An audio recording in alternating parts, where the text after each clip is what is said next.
This is Power of the Streets, a podcast series brought to you by Human Rights Watch about how we speak truth to power. I'm your host, Audrey Kawire Wabwire, based in Nairobi, Kenya.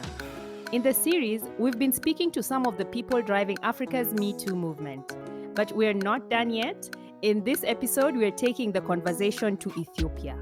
Everyone we speak to in the series has a second, a minute, or an hour when they realize that they need to make a change. The moment when they decide to step up and rise.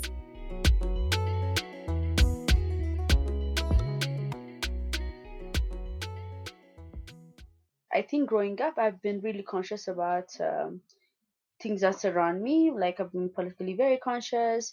I think I can say I've been conscious because I grew up in that kind of household. But yeah, that like first year in the university doing my undergrad was my walking moment. I can say that for sure. Ruth Yitbarek is a 24-year-old activist from Ethiopia. She's the campaign manager for the Yellow Movement, a university-based student movement that addresses issues of gender-based violence. In this podcast, we're talking about the actual moment in time when someone decides to stand up against injustice, maybe through a movement or an event, maybe through a hashtag. And you're an activist, Ruth, and you've been part of a major women's rights movement, the Yellow Movement. And you also work with UN Women and other platforms pushing for women's rights. What led you to activism? Um, I guess on my I grew up in a very feminist household to begin with, and also I went to all girls school, so I've never been conscious about my gender or if I'm woman or man. I've never been conscious, and we call that privilege, right? So when I joined university, I went to Makale University, and I had a very I don't know how, very bizarre moment. People actually are women and men, for me that was a new thing. So, first, I think our teacher gave us this assignment saying, describe your future husband or describe your future wife. And the way they described their future wife was really shocking for me. And gender was a very, very big thing in the university, and people are, discriminated based on their gender, and people come from very remote area. And I said, Ruth, you have been privileged enough, but it's time to say no. So when you say you grew up in a feminist household, how was it exactly? How was your interaction with your siblings, your family? What exactly do you mean? I only have one sister, and also in our house, my mom is a leader, and again, my dad is he's also educated person. He have never made us aware of if we are a woman or if we are a man. He just raised us, or our family raised us to be good humans, to focus on our education, to focus on what we want to become. In our house, talking about period was a very normal thing. Talking about different things was a very normal thing in our household. So yeah, Oh, so we have never had a gender role. Yeah. wow. That's really interesting. So maybe we talk about the Yellow Movement. It's a movement in Ethiopian universities. How did it start, and how did you get to join it? So the movement I'm part, Yellow Movement, started I think 10 years ago. It was from it was started a yellow a law school teacher and her students started it. There was this case Aberraj. She lost her husband killed her in a street on a daylight on a public street. So she was shot, and whenever this kind of thing happen, there's a public outrage. Everyone would be so angry. People would will start condemning it, but then whenever it just ceases. So they said, we're going to be a small but consistent voices. We're going to talk about gender inequality daily. We're going to talk about gender-based violence daily. We might be small, but we're going to be consistent. So that's the main idea behind Yellow Movement, is that. And how I joined it, one of the founder, the law teacher, was Belain Sahalu. She's someone I really look up to. She's my role model, my mentor, my so she was on Twitter, and she was She was active, and there was this, I don't know if so Zonainas were a blogger, and they were detained in Ethiopia. So Blaine was really active, and she used to talk about them, do campaigns for them, and I was really interested. I was grade 12, I remember. So I was really I was really interested. And one time I went to the court to see their case, and like I met Blaine there, and she invited me to a book club. It was a year that I was going to join the university. I think it was around June, and I joined university on September. So I met Belen there. I met the Yellow Movement team, and they were like, very young feminists. And they know, I was really impressed by how well they know what they want. I think we read The Alchemist. She invited me on a book club. It was The Alchemist. And all of them, they knew what they wanted. They were very articulated on the things that they want. And I said, oh my god, my friends are very bright, they're like, but they were different. First they were university students, or like, yeah, they were much older than me, but then I was really impressed by how well they talk and how well they express themselves. And I said, this is interesting, I want to join. Huh. That's amazing. So this movement is trying to make sure that people hear about gender-based violence every day and women's rights. So what exactly do you do? So in the Yellow Movement, one thing we do is table day. So we have table day every week. We talk about different things. So we raise different issues. We also have a book club. We also have yearly campaigns. We have monthly campaigns. So we have this kind of things. We also have different programs, mentorship programs. We have scholarship programs uh, for women.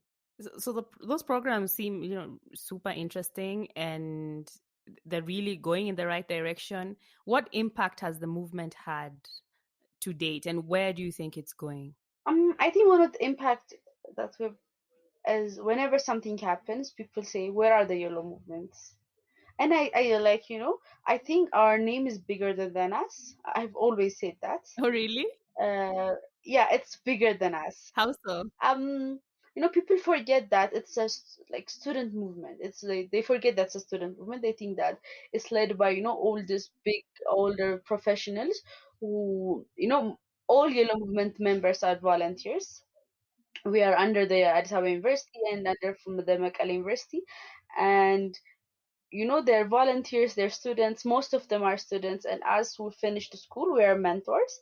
And but like the members, like the volunteers, are students, are law students, like sociology students, and they're very bright. They give everything that they have for the movement, and I think by now most people know about the yellow movement.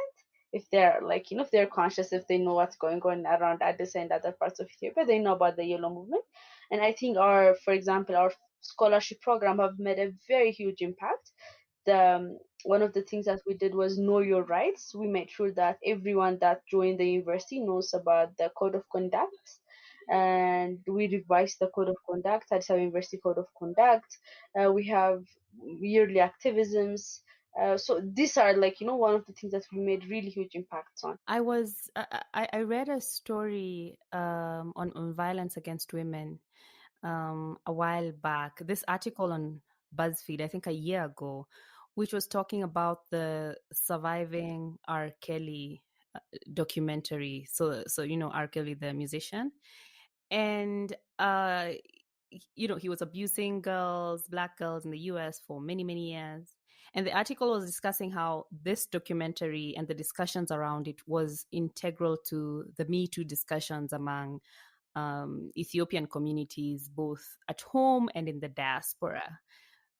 Tell me about this. So yeah, I think it happened a year or 2 years ago, and there was this whole Me Too movement in Ethiopia. It started, I think, Shades of Injera. They're the one who started it. I think the conversation have been going on a lot, but I think the internet community was really surprised by the stories that came out. And for me, one of the big things that came out of that was, I don't know if you know, but Kalela Parents Guide.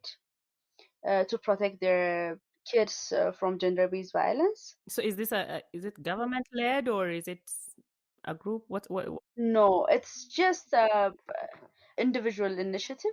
Her name is Salam Muse. She is a media and gender consultant, and she started it with her friends. And I think a month or two ago, they published their first guidebook for parents to protect their kids from gender-based violence and sexual exploitation. So that was one of the very good things that the Me Too movement in Ethiopia brought. It also opened a very good discussion for the online community to talk about gender-based violence, to talk about, our abusers are not monsters. They're like the people we interact with every day. They are our family, they are our friends. So we know them. We have talked with them. So, and that is a very good thing to know. This was an eye opener, I think, for most Ethiopian online community. So why do you think you think there's a Me Too movement already in Ethiopia, but this really brought the discussion online in a different way? Why do you think people were surprised? First, we don't talk about this. I don't know in like in other cultures, but in Ethiopia, abuse is not something that you talk about on a daily basis.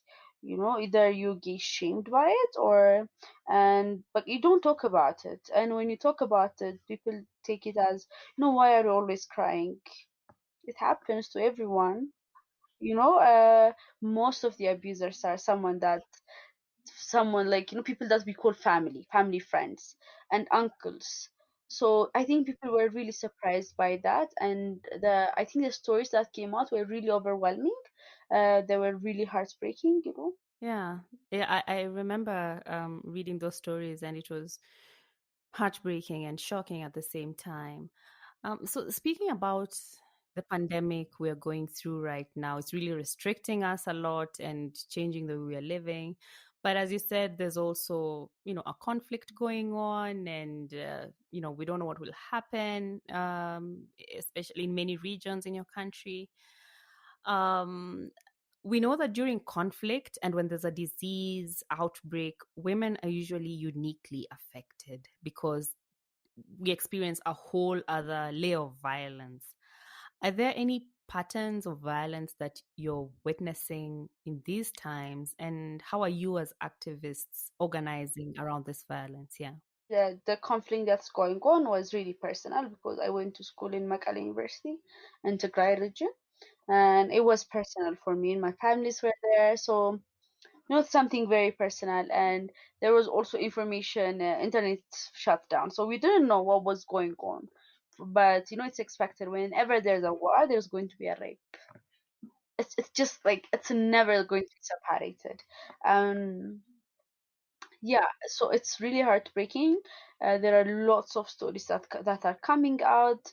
Lots of people are complaining of rape, gender-based violence, like physical violence, emotional violence. It's really heartbreaking what's happening in Tigray.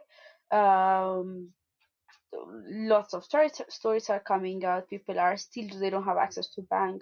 People are still don't have access to food, sanitation, sanitary products.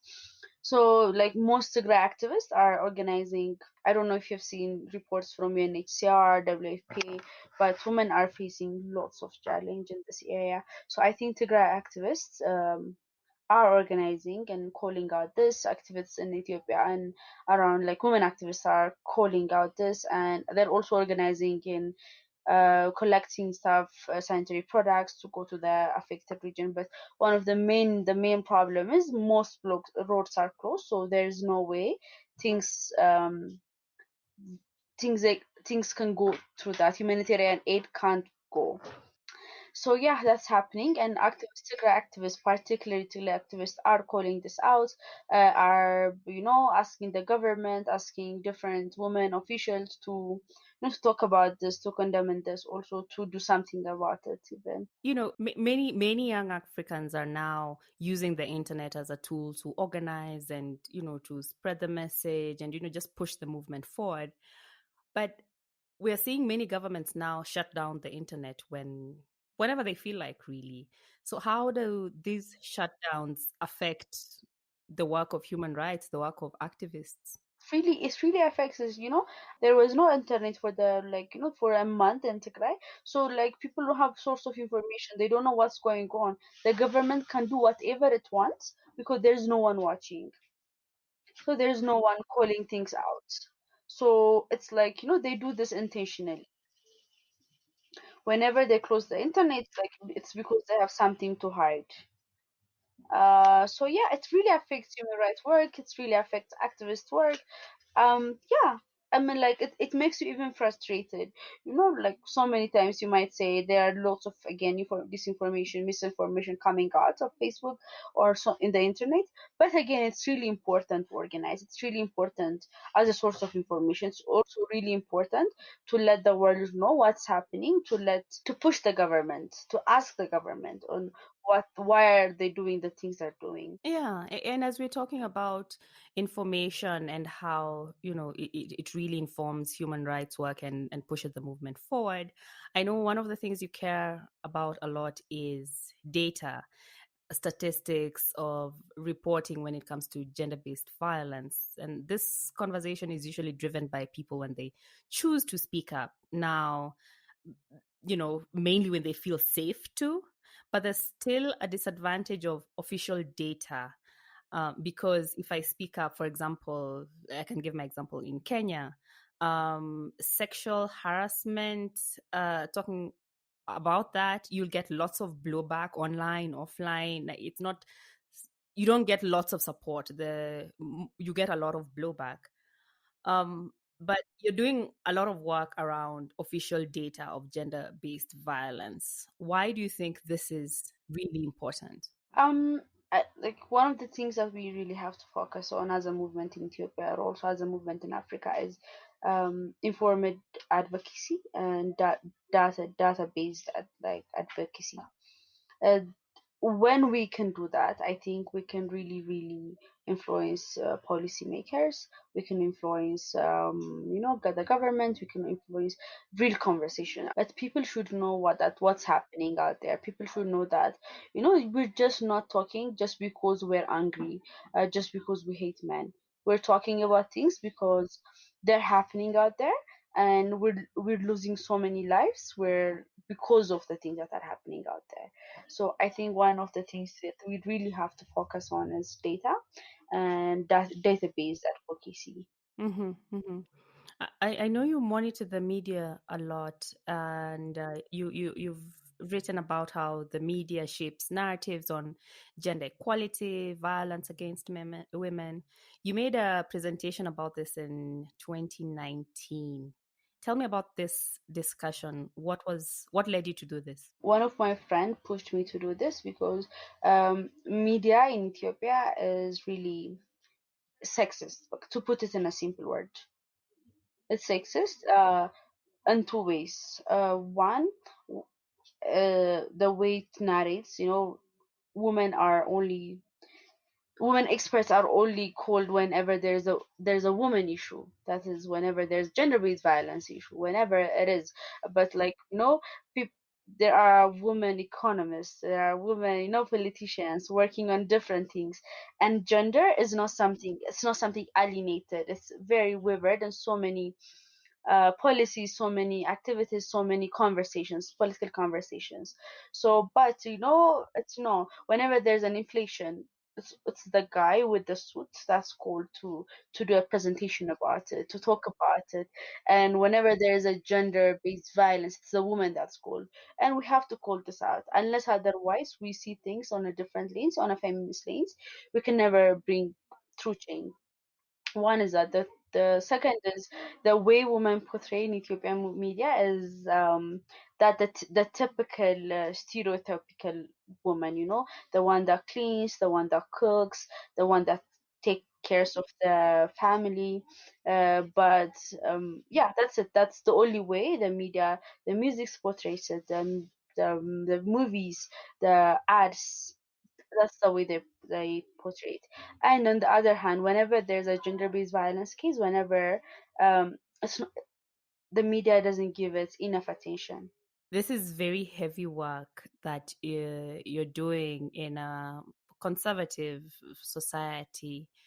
How does your family, your friends, the people you interact with, how do they respond to you? I think my close friends are also very active and very vocal. Uh, so I can say that. Again, my family are happy. Like they're supportive. It's like people you interact with on occasional basis that have negative comments about this kind of thing. But other than that, I choose my circle very wisely. So, it's choosing your circle wisely is a way to take care of yourself. What else do you do to just unwind and, come out from the daily push of activism? For example, now I was like, there are lots of things happening, but I'm not saying anything because I know some people are actually saying so many things about it, and because I need to be okay. I need to be the way I learned this was in a very hard way, so I just want to keep on learning on how to say, Ruth, take a break, and you can do better next time. Like every battle is not your battle. Every battle is not something you can win or fight. It's okay to take a time off and reflect on yourself and come back strong. And like for me, choosing your circle is really important. You need to have a very supportive, like you need to have a very strong support system to make you go forward and to take care of yourself, to make you accountable even for things that you do on a good way. So, many young activists are working across the continent on the Me Too movement. What message do you have to inspire them? Be conscious, um, question your privilege,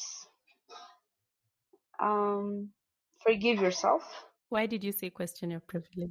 I think for example, living in Ethiopia, like I was born and raised in Addis Ababa, and I can never speak for the Oromo or the Oromo woman, like the Oromo woman. So I need to question my privilege, and I can never say, I'm in Ethiopia, and I can like I'm Ethiopian. I'm not an Oromo, or I'm Ethiopia first. I don't see my ethnicity that much. That's privilege for me to say that. People are identified as Oromo first for so long. They can't say they are Ethiopia first, and they can't say they're like they've been identified as Gambela for so many years. They can't say I'm Ethiopia first. So we have to question our privilege if our concerns are coming from a point of privilege or our actual concerns. And it's something that I'm learning recently. Where can we find information on your work and the Yellow Movement online? So I think you can find Yellow Movement on Yellow Movement AU Facebook page, Yellow Movement Twitter page. You can email us at the Yellow Movement AU at gmail.com. You can find us on Instagram. So these are the platforms that you can find about Yellow Movement. You've been listening to Power of the Streets, a podcast series brought to you by Human Rights Watch. I'm Audrey Kawire Wabwire. That's the end of our show. Check out our show notes for more about Ruth and her work at the Yellow Movement. In the next episode, we take the conversation to Mozambique. To learn more about Human Rights Watch, visit hrw.org and follow us on Twitter at hrw and on Instagram at Human Rights Watch for updates about the show. Join the conversation using the hashtag Power of the Streets and share your thoughts with Ruth or any of our other guests, and you can tell us how you're speaking truth to power. Our producer is Andy Siwe May, and this is a Volume production. The main theme song, Au revoir, is produced by Young OG Beats. Till next time, thank you for listening.